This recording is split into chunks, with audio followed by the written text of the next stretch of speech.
السلام عليكم. أروع قصص الذكاء والفراسة عند العرب.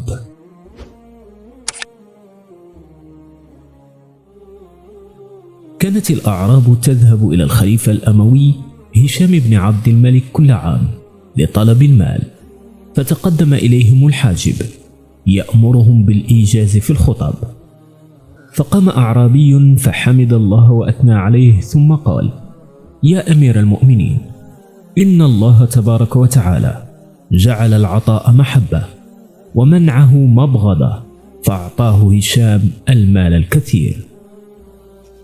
قال حسان بن ثابت: قدمت على النعمان بن المنذر وقد امتدحته، فأتيت حاجبه عصام بن شهبر فجلست إليه فقال: إني لأرى عربيا، أفمن الحجاز أنت؟ قلت: نعم. قال: فكن قحطانيا. قلت: فأنا قحطاني. قال: فكن يثربيا. قال: فأنا يثربي. قال: فكن خزرجيا. قلت: فأنا خزرجي. قال: فكن حسان بن ثابت. قلت: فأنا هو. فما أعظم الفراسة حتى تدرج ليعرف من الرجل.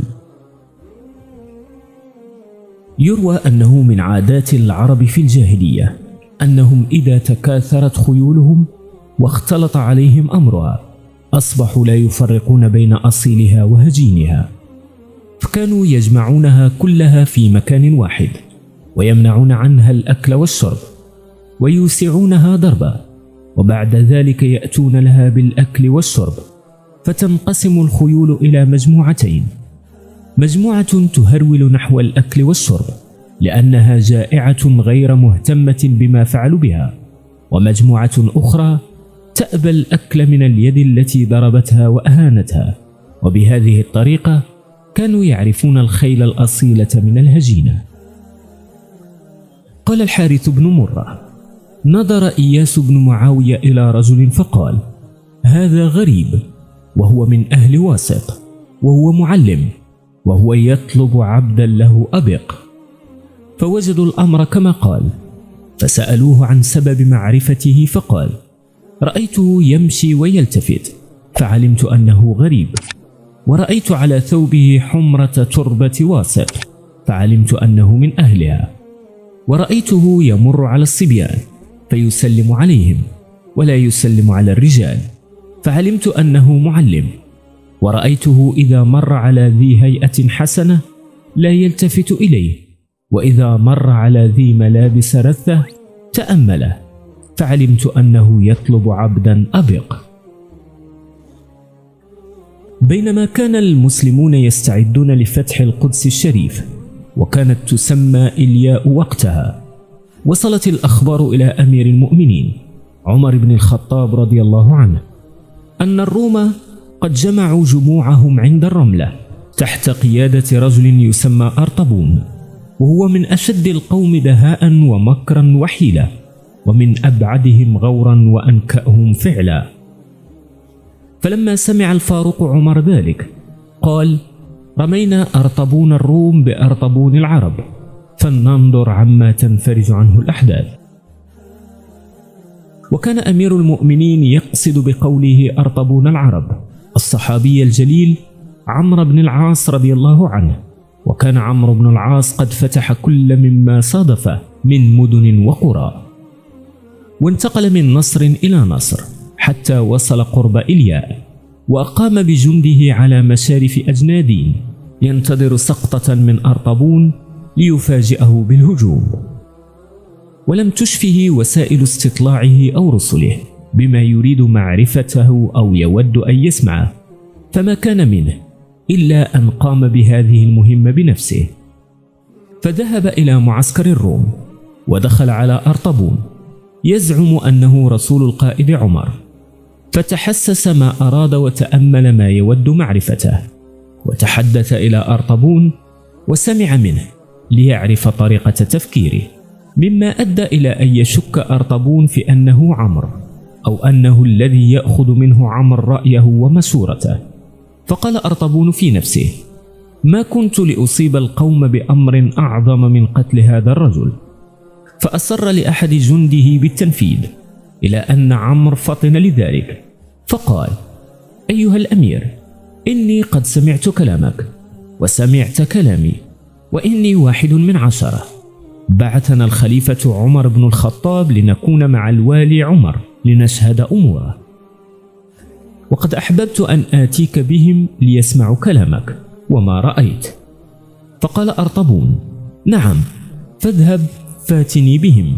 وأوقف الأمر في القتل طمعا في قتل 10، وبذلك نجا عمرو من غدر أرطبون الروم. وصدقت فراسة الفاروق عمر بن الخطاب، فغلب أرطبون العرب أرطبون الروم.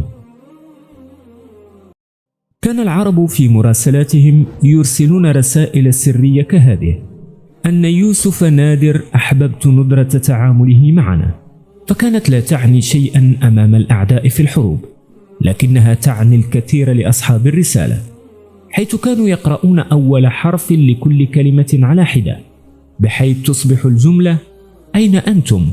طلبا منهم للنجدة أو المدد بالسلاح. استأجرت قريش كرز الخزاعي لتتبع أثر النبي صلى الله عليه وسلم وهو ذاهب إلى المدينة، ولم يكن يعرف هذا الخزاعي عن النبي الكريم، ولكنه لما رأى أثر قدم النبي في الرمال قال: إن هذه القدم من تلك القدم التي في المقام، يعني أن رسمة هذه القدم الموجودة على الرمال هي من نسل القدم الموجودة في المقام، ويقصد بها أن رسول الله صلى الله عليه وعلى آله وسلم من نسل إبراهيم عليه السلام. روى الشعبي أنه كان جالسا بجانب شريح، فجاءته امرأة تخاصم زوجها وتبكي، فقال الشعبي: لا بد أن زوجها ظلمها فعلا، وإلا لما بكت هكذا.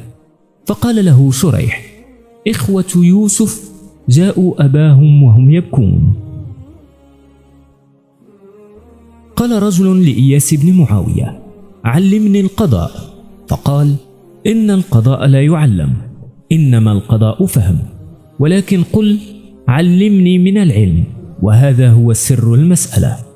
فإن الله سبحانه وتعالى يقول: وداود وسليمان إذ يحكمان في الحرث إذ نفشت فيه غنم القوم وكنا لحكمهم شاهدين ففهمناها سليمان وكلا آتينا حكما وعلما وسخرنا مع داود الجبال يسبحن والطير وكنا فاعلين.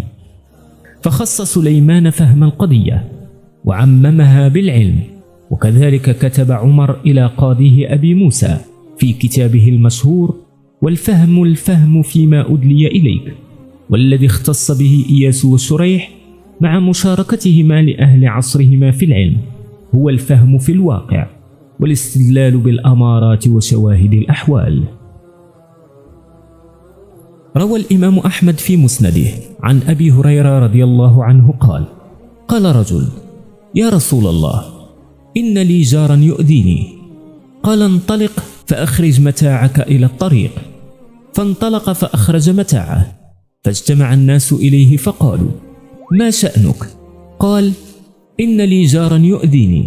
فجعلوا يقولون: اللهم العنه، اللهم أخرجه.